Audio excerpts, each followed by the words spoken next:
Nós vamos meditar em Isaías 9, versículos 1 a 7, mas nesse primeiro momento eu quero que você olhe comigo apenas para o versículo 6. Isaías 9, versículo 6, e a palavra do Senhor diz assim: Porque um menino nos nasceu, um filho se nos deu. O governo está sobre os seus ombros, e o seu nome será Maravilhoso Conselheiro, Deus Forte, Pai da Eternidade, Príncipe da Paz. O Natal está se aproximando mais uma vez. Essa semana poderemos comemorar essa data tão especial junto a pessoas que amamos. E nós temos aqui a oportunidade de juntos refletirmos sobre o que significa o Natal. Algo tão importante de fazermos, acima de tudo, por causa do que a Bíblia fala sobre esse dia de nascimento, que não necessariamente não é dia 25 de dezembro, certo? A gente enfatiza isso, nós já podemos meditar nisso em outras ocasiões aqui na igreja, mas é uma data que nós comemoramos para lembrar o nascimento do nosso Senhor Jesus. Infelizmente, até isso tem sido deixado de lado nos dias de hoje. As pessoas têm tentado tirar qualquer ligação com o cristianismo do Natal para que ele seja uma data relacionada a família, amigos, presentes, a um momento de alegria, mas não necessariamente pelo motivo certo.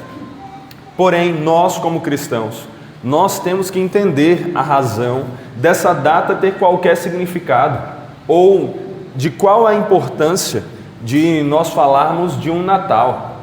A palavra Natal tem relação com o nascimento. E que nascimento nós estamos comemorando? É o nosso? É de alguém sem importância? Não. Nós estamos comemorando o nascimento de Jesus Cristo. Quando nós olhamos para o texto de Isaías, meus irmãos, nós vemos que há muito tempo foi profetizado que um menino nasceria.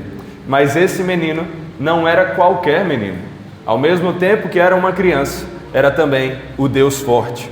Assim, a partir do nosso texto, como nós vamos meditar hoje, nós vemos ele nos ensinar que Jesus é o Deus homem que nasceu, o Deus homem que veio a este mundo. Mas para que Jesus nasceu? Qual a importância da encarnação? Porque o Deus em que nós cremos se fez homem. Porque nós comemoramos o Natal como a data que nos lembra o nascimento de Jesus. Em primeiro lugar, nós vemos que Jesus é o Deus homem que nasceu para nos tirar da aflição das trevas e nos dar a alegria da luz. Olha para o versículo 1 comigo. Mas para a terra que estava aflita, não continuará a escuridão. Deus, nos primeiros tempos, tornou desprezível a terra de Zebulum e a terra de Naftali, mas nos últimos tempos tornará glorioso o caminho do mar, além do Jordão, Galileia dos gentios. Isaías, o autor dessa profecia, começou o seu ministério profético por volta do ano 740 a.C. Durante esse período, Isaías profetizou muitas coisas. Durante o seu período de atuação, ele viu muitos reis subirem e caírem. Mas não só reis, até reinos. Durante esse período, Isaías presenciou a Assíria, um outro povo poderoso, cruel, tomar conta do seu próprio povo, do povo de Israel. Alguns comentaristas dizem que essa primeira parte do texto que nós acabamos de ler aqui de Isaías aponta para o que nós vemos acontecer com a conquista da Assíria sobre o povo de Israel por volta do ano 734 a.C., quando Tiglat-Pileser III anexou muitos dos territórios israelitas e reduziu Samaria a um estado vassalo, a um estado que era governado por outro. Esse evento teria sido a forma, como nós vemos descrito aqui, que Deus havia tornado desprezível a terra de Zebulon e a terra de Naftali. Como Zebulon e Naftali eram duas terras que ficavam bem ao norte de Israel, elas devem ter sido as primeiras a caírem diante dessa guerra que aconteceu, onde a Assíria tomou posse do reino do norte de Israel. As primeiras, então, a encontrarem as trevas que Deus enviou como castigo pelos pecados do povo. Mas aqui, meus irmãos, Deus já começa a anunciar uma mudança para essa terra. Deus começa a dizer que ao invés de permanecer na aflição da escuridão, aquele povo veria a glória de Deus em meio à sua região. Até mesmo a Galileia, que era uma província muitas vezes influenciada por povos pagãos, por ímpios, por outros povos ali, até mesmo esse povo veria a bênção da glória de Deus. E como é que Deus faria isso?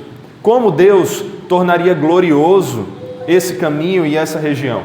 O versículo 2 diz: o povo que andava em trevas viu grande luz, e aos que viviam na região da sombra da morte, resplandeceu-lhes a luz.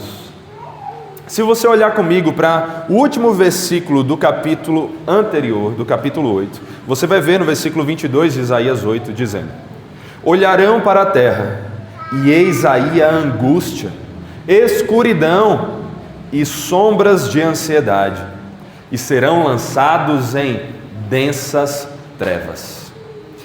Esse texto usa as trevas como um símbolo da condenação que Deus daria ao seu povo por causa de seus pecados, enviando a Assíria justamente como aquele povo que iria oprimi-los e castigá-los. É assim que nós vemos então a profecia de Isaías 8 terminar anunciando o que o povo estava experimentando. E essas trevas realmente vieram, mas agora há um novo período, uma nova promessa. Deus anuncia uma libertação. Mesmo sendo pecadores, mesmo estando em meio ao sofrimento, Deus é gracioso com o seu povo e Deus anuncia que haveria uma libertação. Uma doce promessa é dada a esse povo. Deus promete que os tiraria das trevas da aflição para a alegria da luz. E a certeza dessa esperança é tão grande que ela é expressa na maneira que esse texto é construído, usando o que alguns especialistas em hebraico chamam de perfeito profético. Aqui nós vemos uma maneira de descrever algo que vai acontecer no futuro, que deve ser entendido como tão certo, como se já tivesse acontecido. E é por isso que você vê o texto dizendo: o povo que andava em trevas viu grande luz. Ainda que esse povo, na verdade, ainda estivesse em trevas e ainda não tivesse realmente visto essa luz. Mas a promessa da certeza que o Senhor dá a esse povo, das bênçãos, de tirá-los das trevas e da escuridão para a alegria e a luz, ela é tão grande que esse povo deve considerar isso não como algo que talvez venha no futuro, mas como algo certo, ao ponto de que é como se já tivesse acontecido para eles. Eles já devem começar a desfrutar da alegria de saber que Deus não dormita, Deus não está dormindo, Deus não esqueceu do seu povo, mas Deus age, Deus é soberano, Deus cuida e Deus promete libertação ao seu povo. Então, meus irmãos, nós vemos o texto caminhar para mostrar que Deus traria uma luz salvífica, uma luz que resplandeceria em meio às trevas, e tiraria aquele povo da aflição da escuridão para a alegria da alegre glória de Deus. O versículo 3 então nos mostra como é que essa luz seria vista. Tu, Senhor, tens multiplicado este povo e aumentaste a sua alegria. A luz viria sobre o povo por causa de uma ação divina. Não é o povo que conseguiria sozinho sair das trevas para a luz, mas o próprio Senhor que enviaria a eles a sua luz. Tu, Senhor, tem multiplicado este povo e aumentaste a sua alegria. A luz que brilharia sobre eles daria alegria a esse povo do Senhor. E essa alegria é comparada aqui a dois eventos que o povo estava muito acostumado a experimentar naquele contexto. Continuando o versículo 3 é dito: eles se alegram diante de ti, como se alegram no tempo da colheita, e como exultam quando repartem os despojos. Aqui nós temos diante de nós duas figuras muito conhecidas daquele povo. O tempo da colheita era um tempo de grande alegria, porque era um tempo em que aquele povo via o fruto de tanto trabalho que eles dedicavam para que eles pudessem ter um alimento e o sustento. Nós vivemos num contexto em que às vezes as crianças acham que tudo brota no mercado. E olhem lá, porque hoje em dia às vezes os pais nem ao mercado vão, brota da internet, a gente perde ali e chega em casa. Mas nós sabemos da onde vêm os alimentos. O Senhor faz com que a terra produza frutos, ainda que Ele use pessoas como instrumentos para que isso vá acontecer muitas vezes. Mas esse povo não tinha comidas armazenadas na geladeira ou na despensa, ou podiam ir ao mercado 24 horas para comprar algo se faltasse. Eles tinham que ver a comida surgindo então, depois de muito trabalho, para que eles pudessem colher. E o tempo da colheita era um tempo de alegria, porque depois de muita dedicação, inclusive de preocupações sobre se a terra daria ou não fruto, eles podiam colher o que veio ali de tanto trabalho, dedicação, mas acima de tudo das bênçãos do Senhor. Era um momento de alegria para o povo, uma alegria em meio ao trabalho, muito trabalho de colher tudo, mas um trabalho alegre. Além disso, nós vemos também a figura do repartir despojos, uma outra figura conhecida daquele povo, que era um povo de guerra. Israel conheceu várias guerras ao longo da sua história, e o povo que estava ouvindo essa mensagem estava em meio a uma conquista, onde eles perderam a guerra e os despojos deles foram levados pelos outros povos. Mas aqui Deus promete que eles se alegrarão como aqueles que recebem os despojos por terem vencido a guerra, por terem vencido a batalha. Ou seja, Deus está prometendo para esse povo uma dupla alegria, uma alegria pela vitória e uma alegria pela recompensa da sua coragem e da sua dedicação. Deus promete através dessas duas figuras tanto fartura quanto paz e proteção. E o povo realmente experimentou isso em algum grau. A Assíria caiu. Mas a verdade é que se você já estudou sobre a história de Israel nesse período, você entende, você percebe nas Escrituras ser narrado que após a Assíria cair, surge um outro povo. Na verdade, Israel começa ali um declínio em que parece que nunca mais ele consegue vencer 100%. Depois chegam os babilônios. Israel é mandado para o exílio. Ali nós vemos Israel ainda sofrer muitas outras derrotas. Então, onde essa promessa que deveria ser vista como tão certa, como se já tivesse acontecido, onde essa promessa encontrou a sua realização? Quando nós olhamos para o Novo Testamento, nós vemos ele deixar claro que isso se cumpre em Jesus. Jesus, o menino que nasceu, o Deus homem que nasceu para nos tirar da tristeza, da aflição das trevas, para a alegria da luz.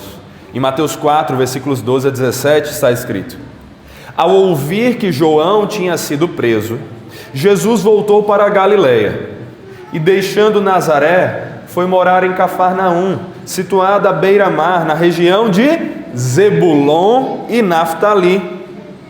Isso aconteceu para se cumprir o que tinha sido dito por meio do profeta Isaías: terra de Zebulon, terra de Naftali, caminho do mar além do Jordão, Galileia dos gentios. O povo que vivia em trevas viu grande luz, e aos que viviam na região e sombra da morte, resplandeceu-lhes a luz.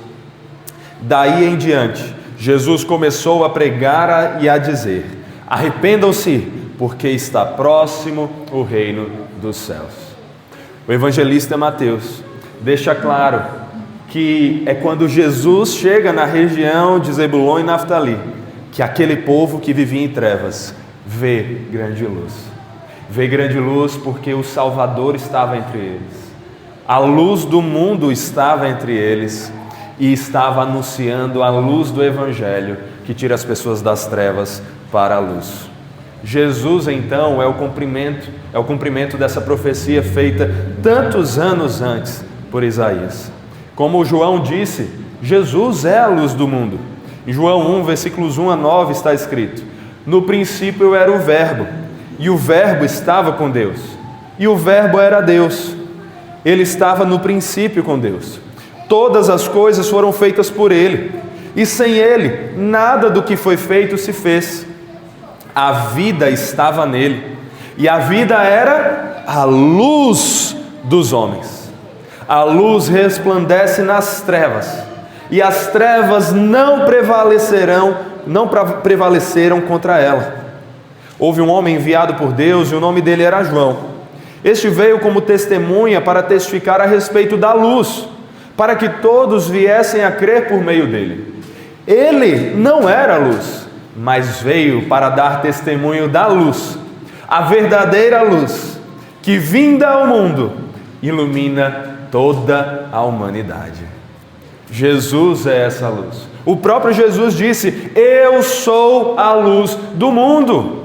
Quem me segue não andará em trevas, pelo contrário, terá a luz da vida. Ele mesmo, nosso Senhor Jesus, nos garantiu isso. Jesus é essa luz que havia sido prometida por meio de Isaías e que veio para nos tirar das trevas da aflição para a luz gloriosa da sua presença. Em Atos, vemos Jesus dizer para Paulo que o enviaria para quê? Para abrir os olhos do seu povo e convertê-lo das trevas para a luz e do poder de Satanás para Deus, a fim de que eles recebessem a remissão de pecados e a herança entre os que são santificados pela fé em mim. Jesus nos mostra que as trevas fazem parte do reino de Satanás, e é onde as pessoas que não o conhecem estão presas nessa escuridão. Mas através da pregação do Evangelho, Jesus converteria o seu povo, os seus eleitos desde a eternidade, para que eles saíssem dessas trevas de Satanás, para experimentar da luz gloriosa da salvação em Deus. Jesus promete que a proclamação do Evangelho, por meio da fé que Ele concederia ao povo, seria o caminho para essa gloriosa transformação. Todos nós começamos já a experimentar disso, todos os que creem nele. Como Paulo diz em Colossenses, Ele nos libertou do poder das trevas e nos transportou para o reino do seu Filho amado, em quem nós temos a redenção, a remissão dos pecados. E em 2 Coríntios, porque Deus que disse: das trevas resplandeça a luz, Ele mesmo resplandeceu em nosso coração, para a iluminação do conhecimento da glória de Deus, na face de Jesus Cristo.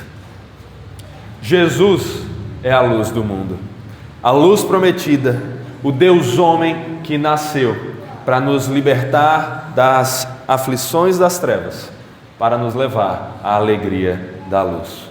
Mas não foi só para isso que ele nasceu. Em segundo lugar, nós vemos o texto nos mostrar que também nasceu para nos levar da opressão à paz. Versículo 4: porque tu quebraste o jugo que pesava sobre eles, a vara que lhes feria os ombros, e o cetro do seu opressor, como do dia da vitória sobre os midianitas. O perfeito profético mais uma vez é usado aqui para falar que Deus promete que acontecerá no futuro algo que deve ser considerado como tão certo como se já tivesse acontecido aqui para o povo. Deus promete quebrar o jugo, aquele símbolo que era usado para falar de alguém domado como um touro, alguém que estava preso como um animal de carga. O povo não estaria mais diante desse tipo de escravidão opressiva. A vara que era usada para feri-los também seria partida.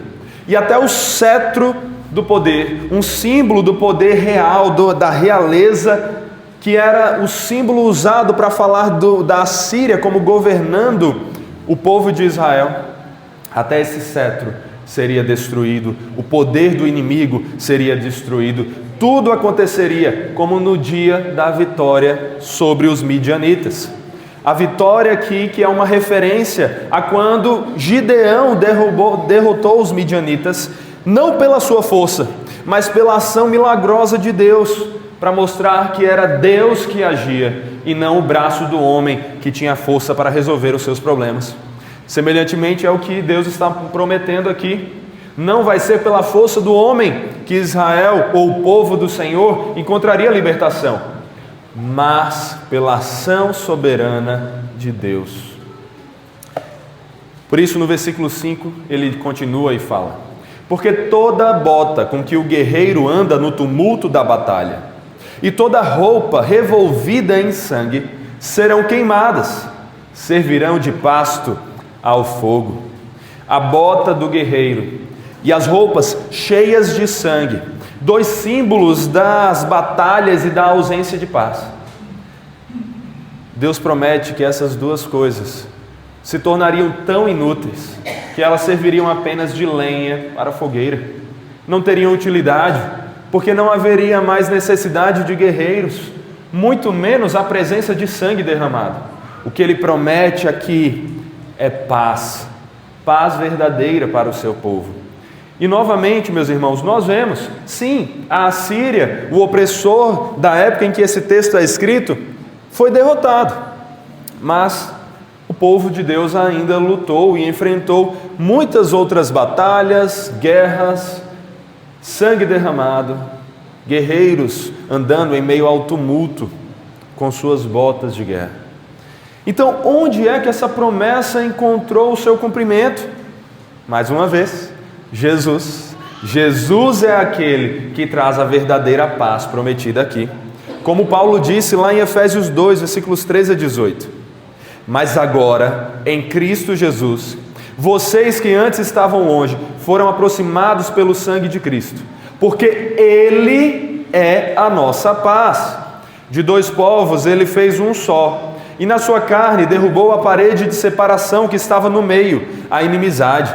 Cristo aboliu a lei dos mandamentos na forma de ordenanças, para que dos dois criassem em si mesmo uma nova humanidade, fazendo a paz, e reconciliasse ambos em um só corpo com Deus, por meio da cruz, destruindo a inimizade por meio dela. E quando veio Cristo, evangelizou a paz a vocês que estavam longe, e a paz também aos que estavam perto, porque por meio dele, ambos temos acesso ao Pai em um só Espírito. Quem é que traz a verdadeira paz? Jesus. Jesus nos traz a paz. Jesus é a paz. Jesus é o príncipe da paz. Ou como Paulo chama em 2 Tessalonicenses, que o Senhor da paz, Ele mesmo dê a vocês a paz, sempre e de todas as maneiras. O Senhor esteja com todos vocês. Esse Senhor aqui é Jesus. Jesus é o Senhor da paz. O próprio Jesus disse: falei essas coisas para que em mim vocês tenham paz. No mundo vocês passam por aflições, mas tenham coragem, eu venci o mundo. Meus irmãos, nós ainda passamos por aflições, nós ainda passamos por lutas, nós ainda passamos por sofrimentos, mas o Senhor Jesus diz para cada um de nós: não precisamos temer, porque Ele já venceu o mundo, e haverá aquele dia em que Ele completará a sua vitória, e nós, vitoriosos com Ele, nós reinaremos em paz para todo sempre. É para isso que nós vemos Jesus nascer. Jesus, o Deus homem, que nasceu para nos levar da opressão à paz. E ainda tem mais. Em terceiro lugar, nós vemos o texto nos mostrando que Jesus nasceu para nos mostrar quem Deus é, Quem nos mostra quem Deus é esse Deus homem, é Jesus Cristo. O versículo 6 diz: porque um menino nos nasceu, um filho se nos deu, o governo está sobre os seus ombros, e o seu nome será Maravilhoso Conselheiro, Deus Forte, Pai da Eternidade, Príncipe da Paz. Olha que descrição intrigante. Um menino que nasce, mas que recebe títulos que só eram atribuídos ao Deus Todo-Poderoso. Alguns comentaristas dizem que essa profecia de Isaías talvez tivesse como intuito falar de alguma figura, algum descendente ali de Davi que surgisse como um rei terreno mesmo para Israel e trouxesse alguma libertação. Mas obviamente nem Ezequias ou Acás ou Josias ou nenhum outro rei que surgiu, nenhum deles era capaz de, em si mesmo, cumprir o que está sendo descrito aqui. Nenhum deles era esse descrito nesse texto. Já em seu segundo cumprimento, essa profecia encontra a verdadeira realização. Isaías também profetizou em um outro local sobre um menino que nasceria e que também receberia um nome especial. Em Isaías 7,14 está escrito: portanto, o Senhor mesmo lhe dará um sinal. Eis que a virgem conceberá e dará à luz a um filho, e lhe chamará Emanuel. O Novo Testamento foi claro em afirmar em quem isso se cumpriu. Foi em Jesus. Jesus foi o filho que nasceu da virgem e que foi chamado de Emanuel. O nome que significa Deus conosco.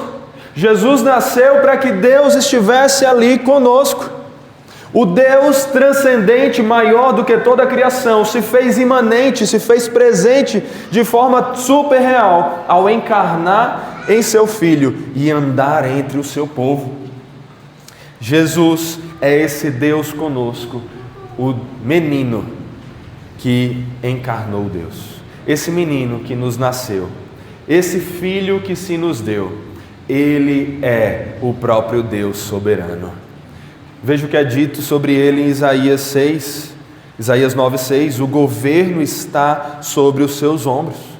Não é de qualquer menino, não é de uma criança que você encontra na rua, não é de uma criança que você vê correndo por essa igreja quando termina o culto, não é de qualquer ser, mas como nós ainda vamos enfatizar, Isaías está profetizando a respeito de um governante soberano, o governante de tudo.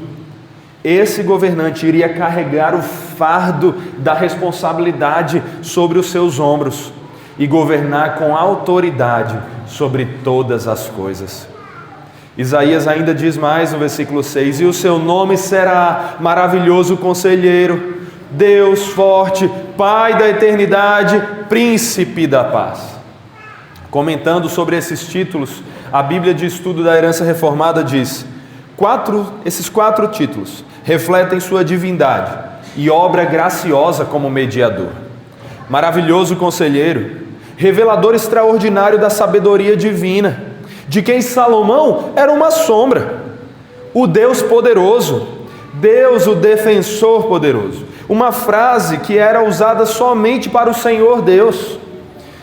Pai eterno, Pai de eternidade, não se referindo ao relacionamento do Filho como Pai na Trindade, mas à autoridade benevolente do Filho e ao cuidado eterno do seu povo.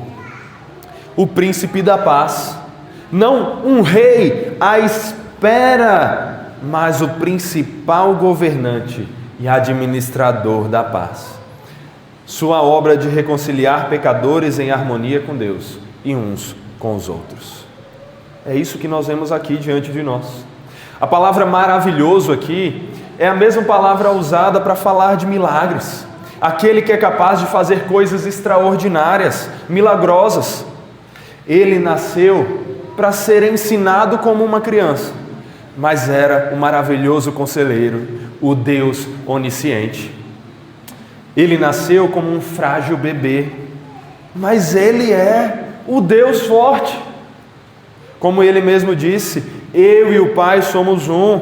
E como disse o autor aos Hebreus, o Filho, que é o resplendor da glória de Deus, a expressão exata do seu ser, sustentando todas as coisas pela sua palavra poderosa.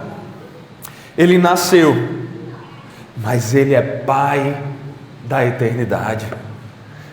João 8,58, Jesus respondeu: em verdade lhes digo que antes que Abraão existisse, eu sou. Ou como nós vemos João dizer, no princípio era o Verbo. Ele nasceu como uma pobre criança em meio a um mundo em guerra, mas era o príncipe da paz, o único que pode nos dar a paz verdadeira, a paz com Deus. Em tudo isso, Jesus nos mostra toda a sua humanidade, como também a sua divindade. Ele é o Deus homem que nasceu para mostrar quem Deus é. E por fim, meus irmãos, o texto nos apresenta uma quarta razão para o nascimento de Jesus como Deus homem. Nós vemos que Jesus é o Deus homem que nasceu para governar com perfeição. Versículo 7 do nosso texto: ele estenderá o seu governo, e haverá paz sem fim sobre o trono de Davi, e sobre o seu reino, para estabelecer e para firmar com juízo e com justiça, desde agora e para sempre. O zelo do Senhor dos Exércitos fará isto. Aqui vemos uma promessa final sobre esse texto de como o Senhor faria, como esse menino, que nasceria como descendente de Davi, estabelecesse um governo que não teria fim, um governo de paz, um governo de justiça. Mas de novo, nenhum rei israelita conseguiu isso. Israel passou milênios debaixo do governo de outros povos, disperso. E mesmo o Israel atual está longe de ser o cumprimento dessas profecias. Como então nós vemos essas profecias cumpridas? Mais uma vez, é no próprio Jesus. Quando o anjo Gabriel apareceu a Maria, ele lhe disse: você ficará grávida e dará à luz a um filho, a quem chamará pelo nome de Jesus. Este será grande e será chamado Filho do Altíssimo. Deus, o Senhor, lhe dará o trono de Davi, seu pai. Ele reinará para sempre sobre a casa de Jacó, e o seu reinado não terá fim. Quem cumpre esse governo perfeito? Que menino nasceu para nos fazer isso? Jesus. Jesus é esse. Mas você pode até dizer, mas Jesus também não estabeleceu um reino. Nós não temos um reino de Jesus aqui para vermos. O próprio Jesus, indagado pelos fariseus sobre quando viria o seu reino, respondeu: o reino de Deus não é algo visível, não vem com visível aparência. Nem dirão, ele está aqui, ou lá está ele, porque o reino de Deus está entre vocês. O reino de Jesus já está presente. Não veremos no futuro um reino de Jesus sendo estabelecido por 1000 anos. Nós já vivemos o milênio ou o tempo enorme indefinido que nós experimentamos o reino de Jesus. Já estamos presenciando o reino dele. Ele já deu início ao seu reino e nós já reinamos com ele. Jesus já reina com autoridade no coração de cada um dos seus súditos, no coração de cada um que faz parte do seu povo. E ele reina com autoridade também nos céus, com aqueles que já estão com ele. Além disso, meus irmãos, quando nós olhamos para a autoridade de Jesus, nós vemos ele mesmo afirmar: toda autoridade me foi dada no céu e na terra. Portanto, vão e façam discípulos de todas as nações, batizando-os em nome do Pai, do Filho e do Espírito Santo, ensinando-os a guardar todas as coisas que tenho ordenado a vocês. e eis que estou com vocês todos os dias até o fim dos tempos. Jesus não receberá autoridade, Ele já recebeu. Ele é soberano sobre todas as coisas, Ele governa sobre absolutamente tudo. O Deus homem que nasceu para governar com perfeição. Mas o que Ele já começou, Ele ainda completará. Haverá um dia em que Jesus virá para estabelecer o seu reino completamente. Seu reino sobre o seu povo e sobre toda a criação. Nós já experimentamos isso em algum grau. Como a famosa frase do Abraham Kuyper diz: não há 1 centímetro quadrado em todo o domínio da existência humana, sobre a qual Cristo, que é soberano sobre todos, não clame, é meu. Mas ainda chegará o dia em que nós veremos isso nitidamente diante dos nossos olhos. Haverá um dia em que veremos a incomparável manifestação do poder desse soberano governante. Foi isso que João, o apóstolo João, relatou em Apocalipse. Vi o céu aberto, e eis um cavalo branco. O seu cavaleiro se chama Fiel e Verdadeiro, e julga e combate com justiça. Os seus olhos são como chama de fogo. Na cabeça dele há muitos diademas. Tem um nome escrito que ninguém conhece a não ser ele mesmo. Está vestido com um manto encharcado de sangue, e o seu nome é Verbo de Deus. Os exércitos do céu o seguiam, montados em cavalos brancos e vestidos de linho finíssimo, branco e puro. Da sua boca sai uma espada afiada, para com ela ferir as nações. Ele mesmo as regerá com um cetro de ferro, e ele mesmo é o que pisa o lagar do vinho, do furor da ira do Deus Todo-Poderoso. No seu manto e na sua coxa está escrito um nome: Rei dos Reis e Senhor dos Senhores. Jesus mesmo disse: quando o Filho do Homem vier na majestade e todos os anjos com ele, então se assentará no trono da sua glória. Todas as nações serão reunidas em sua presença, e ele separará uns dos outros, como o pastor separa as ovelhas dos cabritos. Porá as ovelhas à sua direita e os cabritos à sua esquerda. Tão certo como foi prometido o seu nascimento, 700 anos antes de vir. E mesmo assim, nós vimos essa profecia se cumprindo no nascimento de Jesus. Tão certo também é a prometida consumação total do que nós vemos ser narrado aqui, que acontecerá quando Jesus vier no dia do Senhor, no dia glorioso da sua vitória, no dia em que veremos todo o seu poder diante dos nossos olhos. Um dia nós veremos a completa manifestação do reino do Deus homem que nasceu para nos tirar da aflição das trevas para a alegria da luz, para nos livrar da opressão à paz, para nos mostrar quem Deus é, para nos governar com perfeição. Hoje, nós ainda passamos por sofrimentos, ainda passamos por aflições, ainda vemos trevas, ainda temos lutas contra os nossos inimigos. Mas um dia não haverá mais trevas, apenas a luz do Senhor. A cidade não precisa do sol, nem da lua para lhe dar claridade, pois a glória de Deus a ilumina, e o Cordeiro é a sua lâmpada. As nações andarão mediante a sua luz, e os reis da terra lhe trazem a sua glória. Então já não haverá noite, e não precisarão da luz, nem da luz da lamparina, nem da luz do sol, porque o Senhor Deus brilhará sobre eles, e reinarão para todo sempre. É isso que nós vemos ser narrado em Apocalipse, como a promessa que nós devemos ter como tão certa, como se já tivesse acontecido, ainda que um dia ela será consumada. Enquanto isso, nos cabe aguardar esse glorioso dia, meditando nas promessas que já vimos aqui.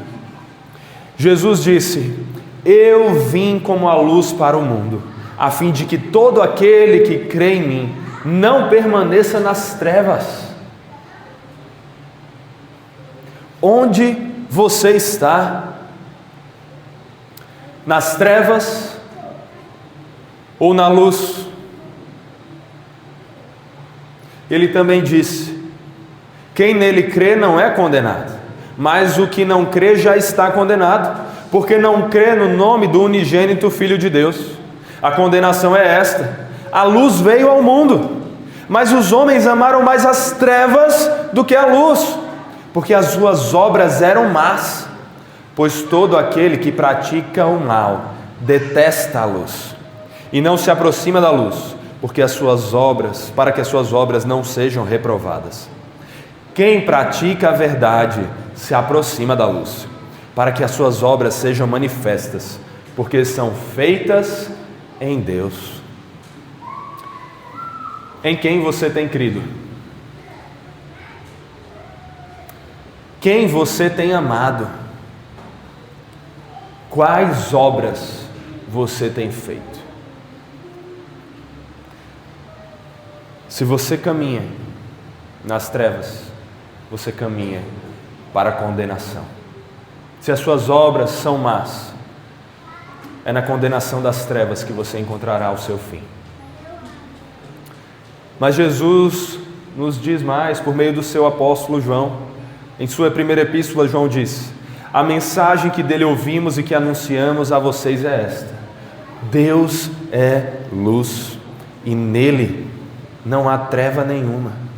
Se dissermos que mantemos comunhão com ele e andarmos nas trevas, mentimos e não praticamos a verdade.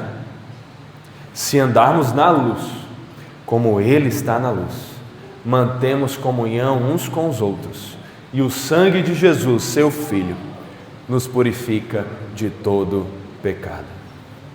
Como você tem andado? Como você tem vivido? Nas trevas ou na luz? Se você não crê em Jesus, você continua na condenação das trevas.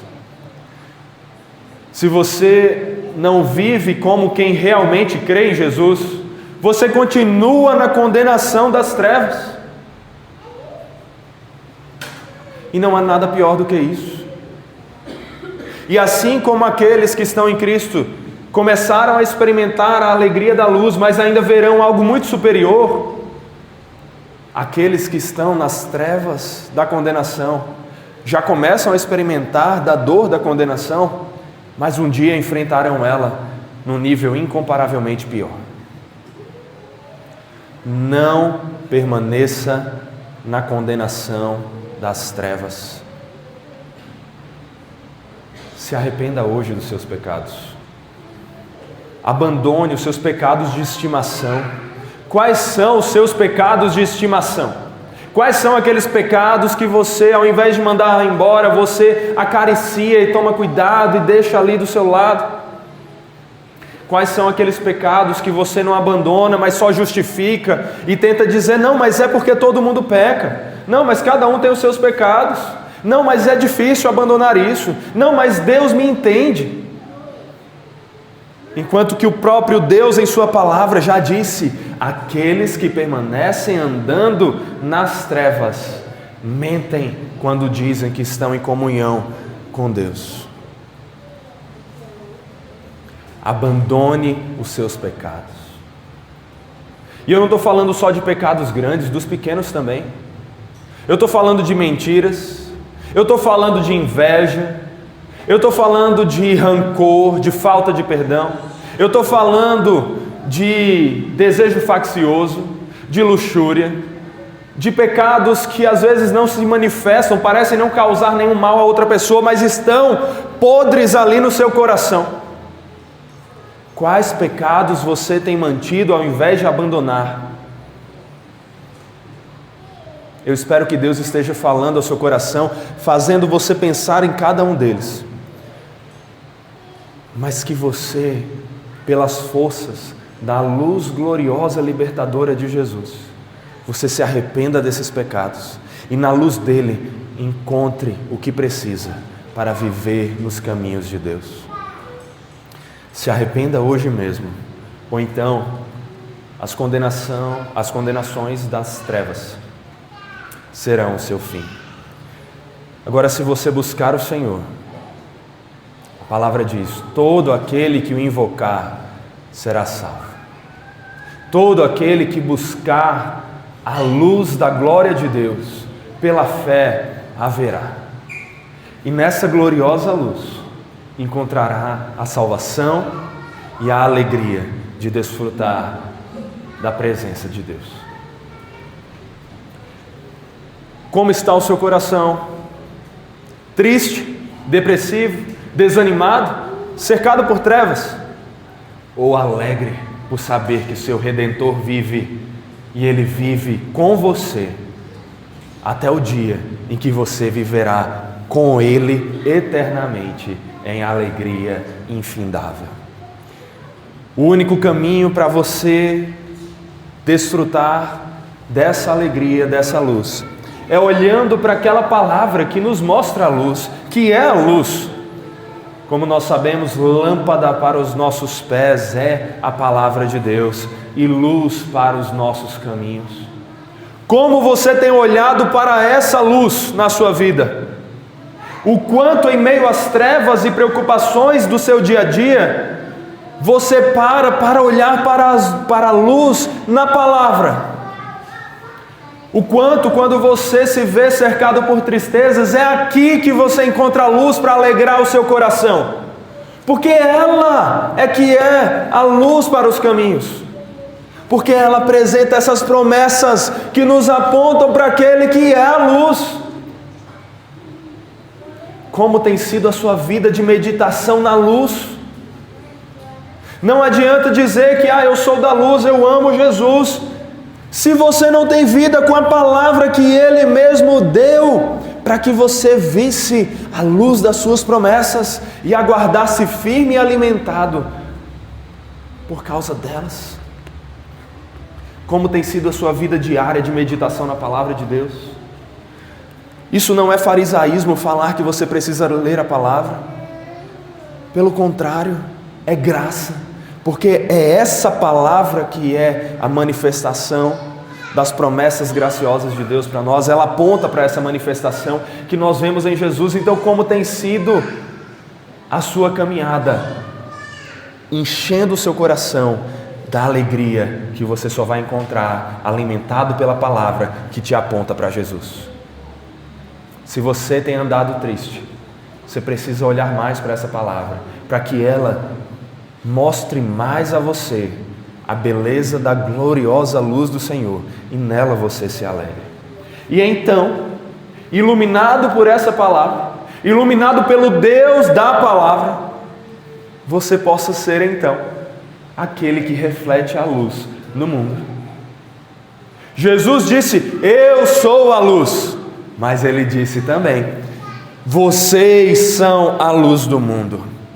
Não se pode esconder uma cidade situada no alto de um monte, nem se acende uma lamparina para colocá-la debaixo de um cesto, mas no lugar adequado, onde ilumina bem todos os que estão na casa. Assim, brilhe também a luz de vocês diante dos outros, para que vejam as boas obras que vocês fazem e glorifiquem o Pai de vocês que está nos céus. Ou como Pedro disse: vocês, porém, são geração eleita, sacerdócio real, nação santa, povo de propriedade exclusiva de Deus, a fim de quê? A fim de proclamar as virtudes daquele que os chamou das trevas para a sua maravilhosa luz. Você é chamado para se encher da luz de Cristo e a partir dela refletir a luz no mundo. Como têm sido as suas obras? Boas obras que refletem a luz de Cristo, para que por essa luz os perdidos nas trevas vejam a luz do Pai, vejam a luz de Deus. Ou você tem andado apagado, tão imerso e indiferente nas trevas que não faz diferença no contexto onde você está. Se você é cristão, você é aquele que tem o Deus homem que é a luz na sua vida. Mas se você realmente está desfrutando desse relacionamento com Jesus, esse Deus homem, esse que é a luz, você deve estar cheio de luz para ser luz no mundo. As pessoas à sua volta têm visto luz ou têm visto trevas? Você é aquele que mostra a luz da gloriosa alegria em Deus ou as trevas da indiferença em um mundo pecaminoso? Que nesse Natal não seja uma luz bonitinha que brilha em cima da sua árvore. Isso é muito pouco. Mas que nesse Natal você olhe para o Deus homem que nasceu para ser a luz do mundo. Que você se alimente das promessas da palavra dele junto com a sua família. E que cheio dessa luz das promessas do Senhor, você seja luz em meio às trevas desse mundo. Você seja luz para as pessoas à sua volta. Que na sua família, que nos encontros que nós temos, você faça a diferença sendo luz ali, demonstrando o amor gracioso de Deus, apresentando as promessas maravilhosas do Senhor e as advertências também para aqueles que permanecem em trevas, para que das trevas que eles habitam, assim como você também habitou, eles sejam resgatados pela mesma luz que te resgatou e vivam em alegria com você na luz do Senhor. E que essa luz que você deve brilhar agora nesse Natal não seja brilhada apenas no Natal, mas na sua vida, em todos os dias dela, para que você viva sendo luz em meio às trevas, para a glória do nosso Deus, do nosso Salvador, do Deus homem, de Jesus, o nosso Senhor. Senhor, nós louvamos o Teu nome, porque o Senhor nos deu o maior presente de Natal. O Senhor nos deu Jesus, o Deus homem, o menino que nos nasceu, o Filho que se nos deu. O Senhor nos deu esse Filho perfeito, o Teu Filho, que nos faz também Teus filhos, graciosamente, pelas misericordiosas e graciosas promessas que o Senhor nos dá. Nós louvamos o Teu nome, porque das trevas o Senhor nos trouxe para a Tua luz. E que aqueles que ainda permanecem aí nas trevas sejam resgatados, Senhor. Não os deixe permanecer ali. E que nós, inclusive, sejamos instrumentos Teus para brilhar a Tua luz diante dos homens que estão em trevas. E vendo a Tua luz, eles também sejam resgatados. E todos nós juntos, Senhor, todos nós juntos, como Teu povo, na Tua luz, nós nos alegremos. Que nesse Natal nós nos alegremos, independente das circunstâncias, sabendo que Jesus é a luz que brilhou em nossos corações, e que um dia veremos essa luz face a face, e nos alegraremos eternamente com ela. Senhor, nos faça firmes, perseverando, aguardando o dia dessa luz gloriosa manifestada em sua completude. Não nos deixe nas trevas da tristeza e da aflição, mas nos faça desfrutar da alegria da Tua glória, para que o Senhor seja mais glorificado em nós. É o que nós te pedimos e agradecemos em nome da luz que é Jesus. Amém e amém.